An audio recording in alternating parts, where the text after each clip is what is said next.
This is the TRASKA Freediver. I first saw this watch when it was just a concept 2 years ago. When I met a guy called John, purely by chance. He commented on the watch I was wearing at that time. I think it was my master compressor, and we struck up a conversation. And we were talking about our watches and our love of collecting. He loves to collect vintage watches, and he told me about this watch he's thinking of making.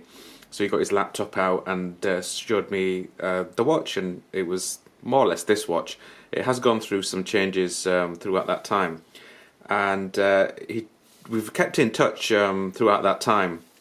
The last time I saw him was 6 months ago at the Hong Kong Watch Fair, when he was finalising the movement of the watch, and we had a discussion. And still, he'd made a prototype, but he wasn't happy with it. He's actually made several prototypes of the watch, and gone back to the factory and said, no, I want to change this and I want to change that, and it's actually cost him a lot of money.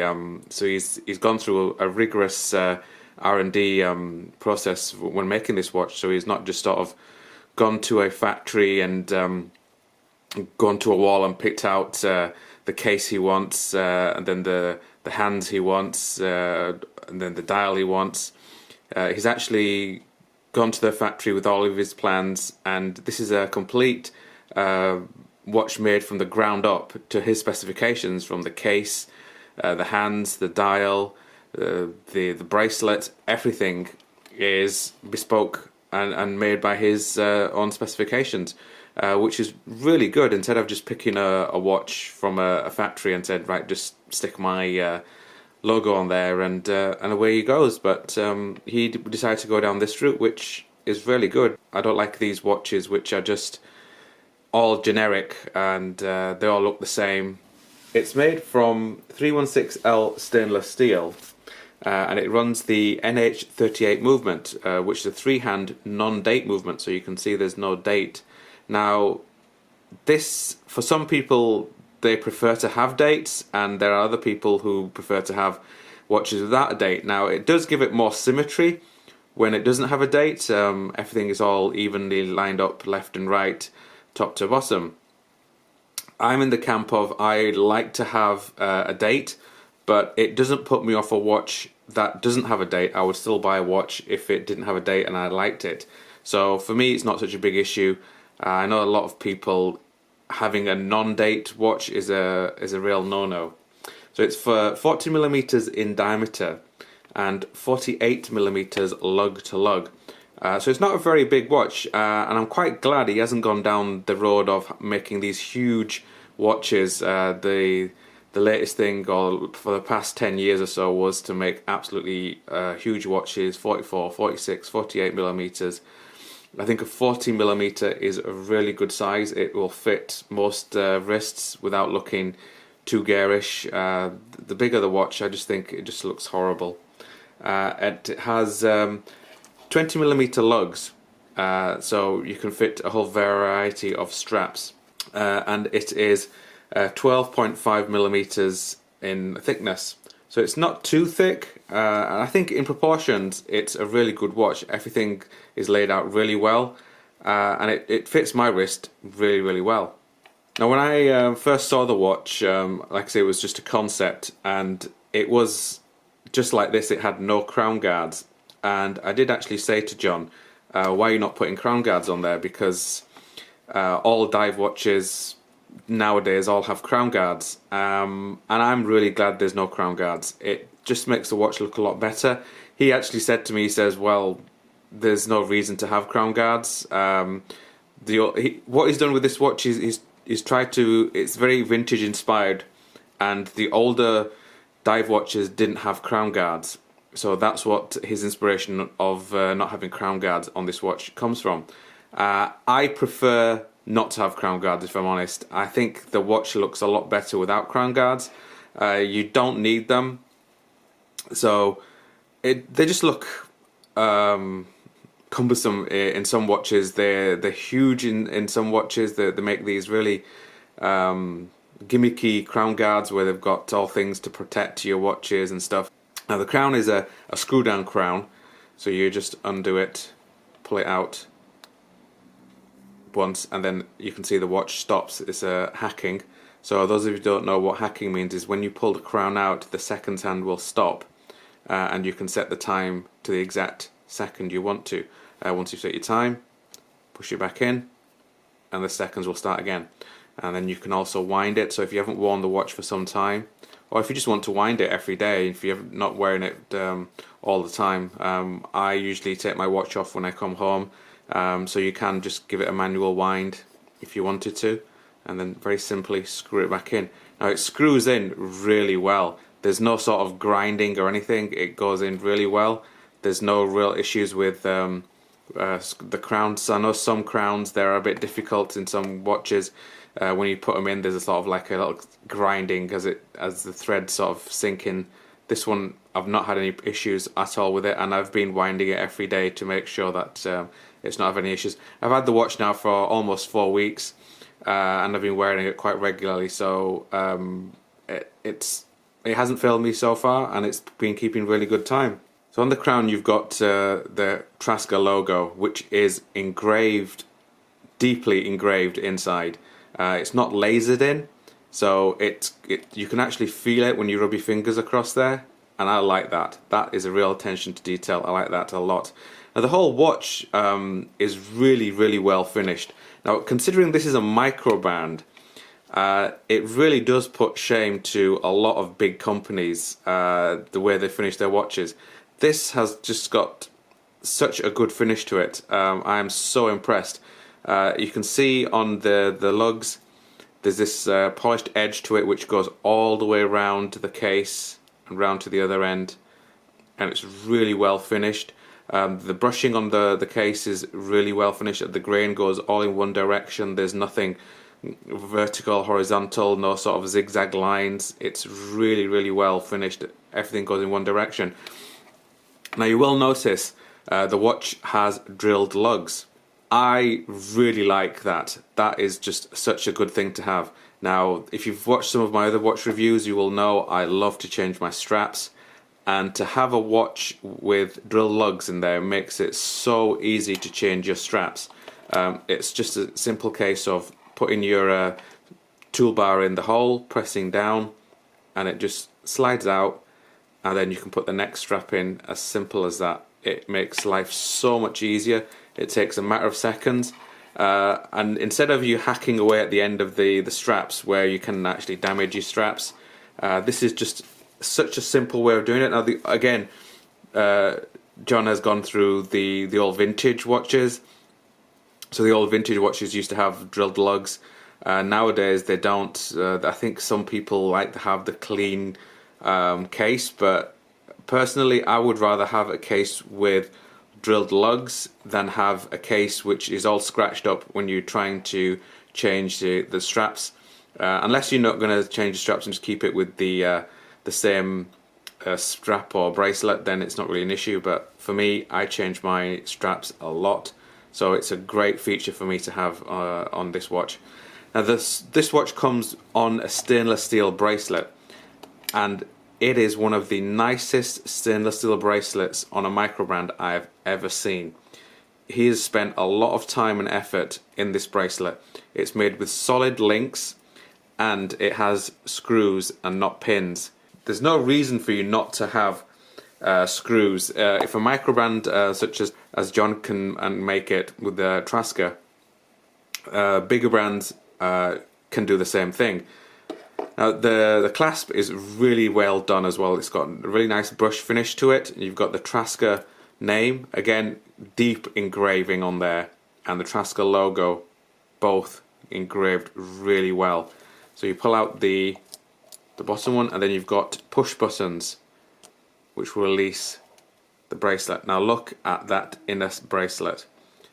That is a way of making a really nice bracelet. It's solid stainless steel, and it's got this really nice circular engraving on it. I think they call it turn screw engraving. Now if you compare that with a Seiko bracelet, now look at the difference. That really is shameful from Seiko to make a bracelet like that when they could make a bracelet like the TRASKA. So there's absolutely no reason for big major brands not to make a decent bracelet. It is really shameful. Everyone complains about the Seiko bracelets. Majority of people always take them off and put an aftermarket bracelet on. Now, their excuse is, well, it keeps costs down. Absolute nonsense. I know how much it costs for a bracelet, and you're saving at most. So there's no reason for you not to put a really nice bracelet, and John has seen that, and he's addressed it, and he's put a really nice bracelet. Now the whole watch is covered with this proprietary scratch-resistant coating, which prevents a watch from being scratched. Now it's scratch-resistant and not scratch-proof. Now I know Seiko have a similar sort of coating on their watches, so the watches will get scratched if you put them through every day in day out. It's going to get scratched, but it will minimize the scratches. Now I've been wearing this watch, like I said, for probably nearly 3 weeks, I would say. I've had it 4 weeks, but I had it on and then took it off and then didn't wear it for a few days. So I would say 3 weeks in total. And look at the condition of the strap.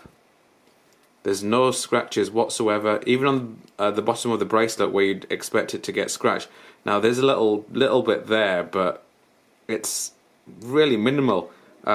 If you're sat on a desk, the bottom of your bracelet always gets scratched, and this has got virtually no scratches on it whatsoever. And even the head of the watch, you can see there's no scratches, no dents. I've used it at the gym.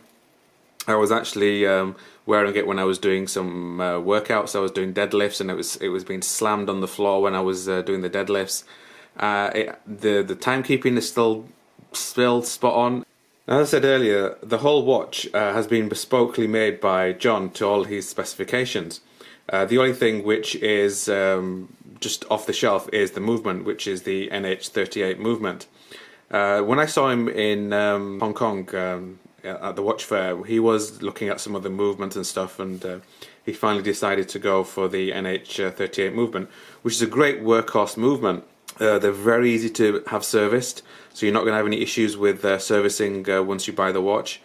And it comes with a 3-year warranty as well, so if you have any problems, you send them back to John, and either he'll fix the watch or he will send you a replacement. So it's a great warranty. I know a lot of other micro brands don't have this kind of warranty for their watches. You're basically buying a watch and crossing your fingers it doesn't go wrong. And I've bought a couple of micro brands, one in particular which I will do a video about. If you can get a company which will offer you a 3-year warranty and will stand by it, then that's great. The dial has this matte finish to it, and on it you have the TRASKA logo, automatic, Freediver, 100 meters, 330 feet on the dial, which I really like. Not a cluttered dial, very simple, not too many text on the dial. It's just down straight to the point, and that's all you get, which is great. It has these applied hour markers with a silver border around them, and it's filled with BGW9 lume, which is one of the strongest looms you can get for these watches. And it glows a really nice blue initially, and then just goes down to a nice soft blue throughout the night. And it shines throughout the night. You could pick this up at 2, 3, 4 o'clock in the morning, and you still be able to see what time it is. Now the hands on this, when I first saw the pictures of it and the drawings, I didn't really like. I thought they look a bit too small for me, and I didn't like them. But looking at them close up, I really do like the shape of them. You don't really get a sense of the shape until you look at them closely. They just look like pencil hands, especially the minute hand. But when you get up close and you look at the shape, they're just so nice. Again, designed by John himself. These are the hands he wanted. He didn't go off and just pick the hands that he wanted out of a great big catalogue and say, right, I'll have those for my hands. He's actually gone to the factory and said, these are the hands that I want. And they were manufactured for him in particular. And same with the indices, all individually applied. The watch has a 120 click bi-directional bezel, which has a really nice action to it when you're turning it, and it's just so easy to turn. You can grip it from just about anywhere, and that's because of this coin edge you've got. it's just so easy to get hold of. So you can hold it from the top and turn it, you can hold it from the side. It's just so easy to turn. Now when John sent me the watch, he did say to me that this is the pre-production model, so there is a bit of back play to the bezel, but that's been sorted in the final watch. So this is just the prototype version. Now, one of the things I really like about this watch is the bezel. It's got this lovely brush finish to it and deeply engraved number markings. It's just so nicely done. Now you can order this watch with a black insert instead, which has a sapphire coated on it, but I prefer this bezel.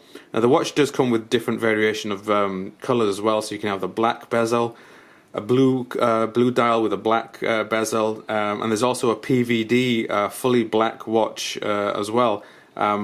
My favourite is this one. I didn't actually ask for this one. When John said he's going to send me a watch, and he asked me, he says, well, which one do you want? I said, well, just send me any one that you think. I don't really mind. And I'm really glad he sent me this one. I do like this one a lot. I don't know about the other one. I still have to wait and see what the black one is like with the sapphire coated bezel. I might like that bezel, the way it feels, but so far I do like this one a lot. Now the water resistance on this watch is 100 meters. Now for some people, they will be complaining that, oh, it's only 100 meters water resistant, that's not enough for a diver's watch. Now I go diving, and I can tell you, when I go diving, I'm never going to go more than 30-40 meters below the water, because you just don't go any further down. The further down you go, the darker it becomes and the less likely you are to see anything. And the other issue is, I would never wear an automatic or mechanical watch diving. You just don't use it. The only people who do wear one of these when they're diving is for their Instagram pictures. You wear a dive computer. I wear a dive computer when I go diving, and that's what I rely on. I would not rely on a mechanical watch for my timing, for how long I should be down. So this whole notion that you've got to have a watch which is 200 meters or 300 meters before you can take it diving is absolute nonsense. You could take this diving. Unfortunately, I've just come back from diving. I didn't have the watch with me at that time, otherwise I would have taken it with me diving for some Instagram pictures. But in terms of the watch being 100 meters water resistant, that's not an issue at all. For everyday use, you'd be able to go swimming with this with no issues whatsoever. It's got a screw down crown. Like I say, I've been using it for nearly 3 weeks, swimming with it, no fogging, no nothing, no issues whatsoever. So anyone who tells you that a watch has to be more than 100 meters water resistant before you can take it swimming in the pool or in the sea or even take a shower with it, tell them they're talking complete nonsense. This is the box the watch comes in. So you've got the outer white box with the TRASKA logo and automatic written on the box. So it's just the outer cardboard box, and then inside you've got the grey watch box itself, which is a really nice velvet feel to the box, and really well made box. It's not sort of peeling off. You see a lot of boxes start to peel off from here. It's very well made. So it opens up with the zip, and you have the watch inside, and you've got the TRASKA logo there on the top, and it fits just the one watch, and then you can take it out of the cushion.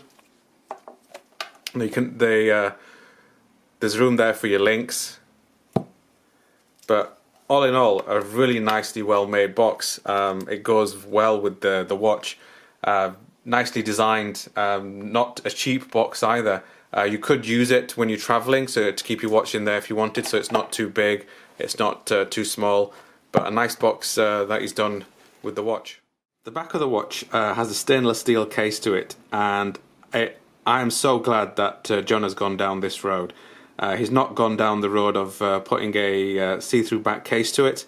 All you see in the back of the case is this embossed Freediver, and it's really well done, and when you rub your fingers across it, you can actually feel it. It's not again, just cheaply done. He's spent a lot of time and effort in this whole watch. Now the back of the watch as well, you've got, it says sapphire crystal, 24 jewels, waterproof, TRASKA, stainless steel 316L. All really deeply engraved, not lasered in. I think having a see-through back is a very lazy way of finishing off your watch. It's just to think of people, they can't be bothered to think of something really nice to put on the back of the watch. They think, all right, let's just cut a hole in the back of it, put a see-through glass, and watch is done, and put it on the market. To think of something to put on the back of a watch does take a lot of time and effort. The whole watch, now Joe is a bit of a perfectionist. Like I say, it's taken him over 2 years and various prototypes. So I mean, this is not his first, second, third, fourth, or even fifth prototype. He has changed it so many times. He's constantly gone back to factory and said, no, I don't like this, I want to change it. And every change that he makes adds money to making the watch. He hasn't compromised. He's made a watch that he wants to be proud of, and I think he can be. I think he's done a really, really good job. This is completely different, all bespoke made. You're not going to find another watch like this, and I would be really happy to have this in my collection. So I'll leave John's details in the description as well, to his website and his email. And so check out his website. This watch is only to pre-order, so he's not going to put it on Kickstarter or anything else like that. It's pre-order watches only. If you contact John, he can give you some more details about pricing. Out of the range, I would pick this one. I think it's $375 and the other one is $400. So have a look at his website and contact him if you're interested in buying one of his watches.